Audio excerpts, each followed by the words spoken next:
बच्चों, साथ जिएंगे साथ मरेंगे, मरेंगे हम साथ दोनों। अगर मेरी मौत भी आ जाए तो मेरी अंतिम इच्छा यही है कि इस पेड़ पर मैं मरूं। बस अब तक उसने मुझे पूरा जीवन दिया, नई जिंदगी दी है, तो मैं इस हाल में मेरे अपने दोस्त को छोड़कर कैसे जा सकता हूं, कहीं और कहीं कैसे जा सकता हूं। मेरे लिए ये दुख की बात होगी। तो यदि जाऊं तो जाऊं भी तो क्या सुख संतोष शांति मैं या पा सकता हूं।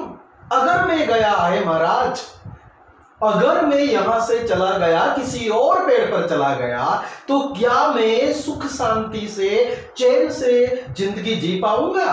कभी नहीं, कभी नहीं। मैं अपने दोस्त को, मुझे नया जीवन देने वाले दोस्त को मैं कैसे भूल सकता हूं? अकेले छोड़कर मैं कैसे जा सकता हूं? इससे अच्छा है मैं इसके दुख में थोड़ा हाथ बटाऊं। बस इससे बेहतर तो यह है कि यह मेरा जीवन भर का साथी रहा है, तो मैं क्यों ना मैं उसके दुख में सहभागी बनूं, उसके दुख को, दर्द को, दुख दूर करने की कोशिश में क्यों ना मैं हाथ बटाऊं, क्यों ना मैं कोशिश करूं कि उसके साथी बनकर क्यों ना मैं उसे हेल्प करूं, और अंत में सुख से इसके संग संग में भी मर जाऊं। और अंत में मैं तो यही चाहूंगा कि मेरे दोस्त के साथ अंत में दुख में सहभागी बनकर मैं अंत में उसके साथ में अपनी जिंदगी गुजार दूंगा। उसके साथ ही मैं मारा जाऊं तो मैं, या मर जाऊं तो मेरे लिए इससे अधिक सुख की बात क्या हो सकती है। बस यही बात थी। दंग रह गए इंद्रदेव तोते की यह सब बातें सुनकर। और तोते ने इस प्रकार की बातें बताई कि इंद्र स्वर्ग के राजा अत्यंत खुश हो गए, बहुत ही प्रभावित कर दिए। और फिर तोते से क्या कहते हैं? फिर तोते से बोले वे यूं तुरंत अत्यधिक हर्षित होकर बहुत ही खुश हो गए। तुरंत तोते से कहते हैं बहुत खुश हो गए। तोते ने उत्तर इस प्रकार दिए कि बहुत ही खुश हो गए इंद्रदेव। फिर कहते हैं तुरंत क्या कि मैं प्रसन्न हूं तुझसे पंछी, सुफल हुआ है तेरा जीवन। बस हे पंछी, मैं तुम्हारी बातों से प्रसन्न हुआ हूं, बहुत ही खुश हुआ हूं, तेरा जीवन सफल हुआ है। बोल तुझे क्या चाहिए? मांग तू तुरंत वर कोई मुझसे, पूर्ण करूंगा मैं इसी क्षण। और तोते से कहते हैं कि तू तुरंत मुझे कोई मुझसे वरदान मांग, मुझसे वरदान मांग, कोई भी वरदान मांग ले, तुम्हारी हर मनोकामना मैं पूर्ण कर दूंगा इसी क्षण। तुरंत तुम्हारी मनोकामना पूर्ण हो जाएगी। बोलो क्या चाहते हो, वरदान मांगो मुझसे। इंद्र ने तोते से प्रसन्न होकर कहा, क्योंकि तोते ने इस प्रकार उत्तर दिए थे कि बहुत ही वो ताज्जुब हो गए, आश्चर्यचकित रह गए इंद्रदेव। फिर कहते हैं कि वरदान मांगो मुझसे, कोई भी वरदान, तुम जो भी मांगो मैं इसी क्षण में उस वरदान को समाप्त करूंगा, पूरा करूंगा।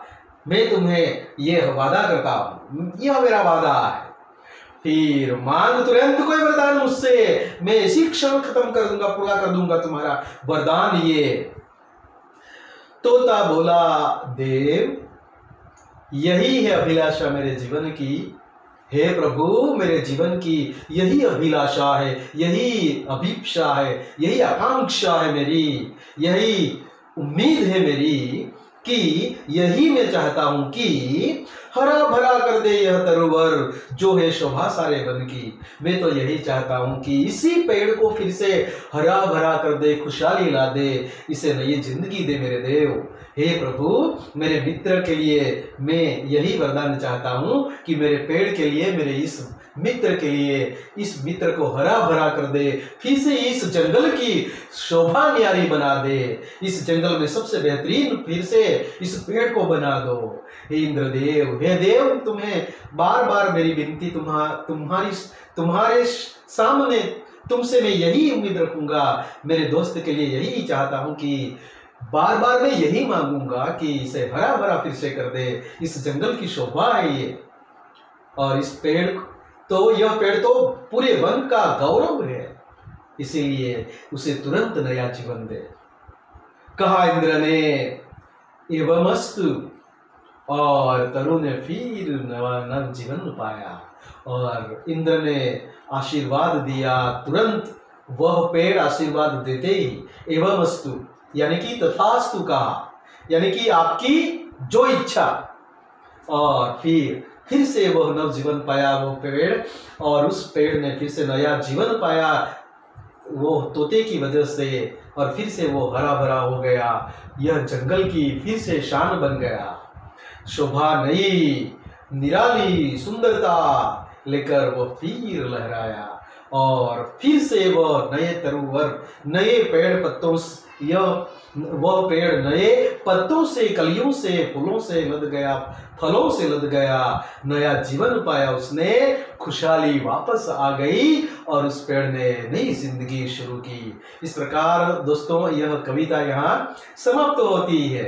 यह एक संवाद काव्य है जो विश्व का बेहतरीन संवाद काव्यों में से यह एक है, यह याद रहे, क्योंकि ऐसे बहुत कम कार्य होते हैं, कविताएं होती है जो बेहतरीन बन सके। तो दोस्तों एक एक वाक्य के जवाब की ओर आगे बढ़ रहे हैं। इंद्र कहां से गुजर रहे थे? इंद्र घने जंगल से गुजर रहे थे, निर्जन वन से, घने जंगल से गुजर रहे थे। इंद्र ने खोखले वृक्ष में क्या देखा? इंद्र ने सूखे पेड़ के तने यानी कि खोखले में एक तोता देखा, तोता बैठा हुआ देखा। पेड़ क्यों सूख गया था? एक दिन बड़ा शिकारी आया शिकार करने के लिए और जहरीला तीर मार दिया। वो शायद उसी तीर की वजह से वो पेड़ को लगा और पेड़ में जहर फैल गया, जिसकी वजह से वो सूखा पड़ गया था। फिर पेड़ पर किसने आफत ढा दी थी?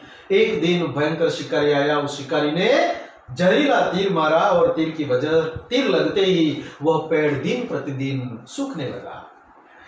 फिर सूखे पेड़ पर तोते को देखकर इंद्र को क्यों आश्चर्य हुआ।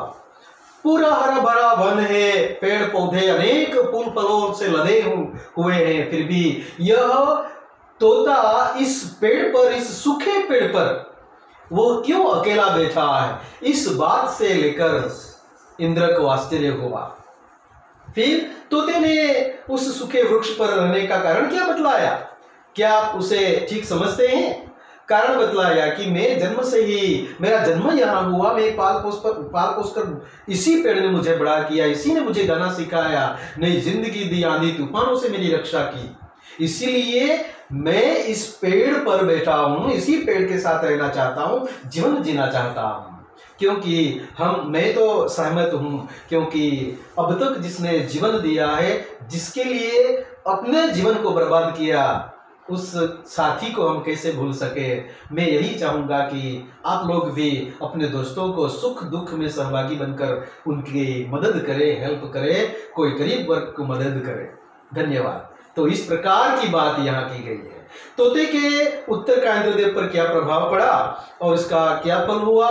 इंद्र तोते की मीठी वाणी से अत्यंत खुश हो गए, बहुत प्रसन्न हुए, और प्रसन्न होकर इंद्र ने कहा कि तुरंत कोई वरदान मुझसे मांगो, आशीर्वाद मुझसे मांगो। मैं उसी समय, तत्काल में, उसी समय सडनली में आपके जो कुछ आप वरदान मांग रहे हैं, इस वरदान को मैं तुरंत में फलदायी बना दूंगा। और इसके रूप में तोते ने अपने साथी का नया जीवन मांगा। तुरंत इंद्र ने तथास्तु कहकर उसकी इच्छा पूरी की, और फिर से यो सारे वन की शोभा फिर से लहरा उठी, और इस प्रकार वन की शोभा जो था, वृक्ष फिर से हरा भरा हो गया। तो इस प्रकार यहाँ 2-3 वाक्य के उत्तर भी खत्म होते हैं। दोस्तों हम सविस्तर प्रश्न के उत्तरों की ओर आगे बढ़ते हैं। तोते ने उस पेड़ पर अपने अत्यधिक लगाव के क्या क्या कारण बताए। मैं इसी में जन्मा हूँ, इसी पेड़ पर रहा हूँ, नया जीवन पाया, हर डाली पर घूमा हूँ, फल खाए मैंने, फूल खाए मैंने, अनेक आंधी तूफान से पेड़ ने मेरी रक्षा की है, मैं कैसे भूल सकता हूँ। इस प्रकार के कुछ लगाव के कारण बताए। मुझे पाल पोस कर बड़ा किया, इस दुख में अब मैं इसे कैसे विसार दूं, कैसे छोड़ दूं, कैसे उसे त्याग दूं, मुझसे ये नहीं हो पाएगा, वगैरह वगैरह जो बात हुई है वह बात आप लोग लिखेंगे। फिर क्या क्या कारण बताए, तो यह सब कारण बताया। अत्यधिक लगाव है मुझसे, प्रेम है मुझसे, क्यों, तो ये सब कारण जो बताए थे वो आप लोग लिखेंगे। फिर तोता और इंद्र का संवाद अपने शब्द में लिखिए। तोते ने क्या कहा है और इंद्र ने क्या कहा है।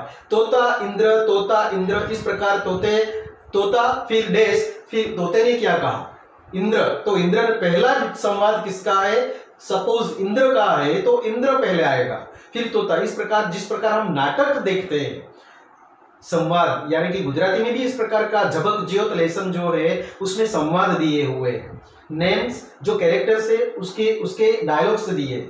उसी प्रकार हमारी जो कुछ पाठ है अगले हमने देखे उसमें भी, तो उसी प्रकार आप लोग संवाद के रूप में लिखेंगे। और शब्दों का वाक्य में सिर्फ प्रयोग करना है, अर्थ नहीं देना है, सिर्फ वाक्य में प्रयोग करना है। देखकर भी आप लोग कर सकते हो। यानी कि एक विस्तृत जंगल था और उस जंगल में बहुत सारे जानवर रहते थे। इस प्रकार भी आप लोग लिख सकते हैं कि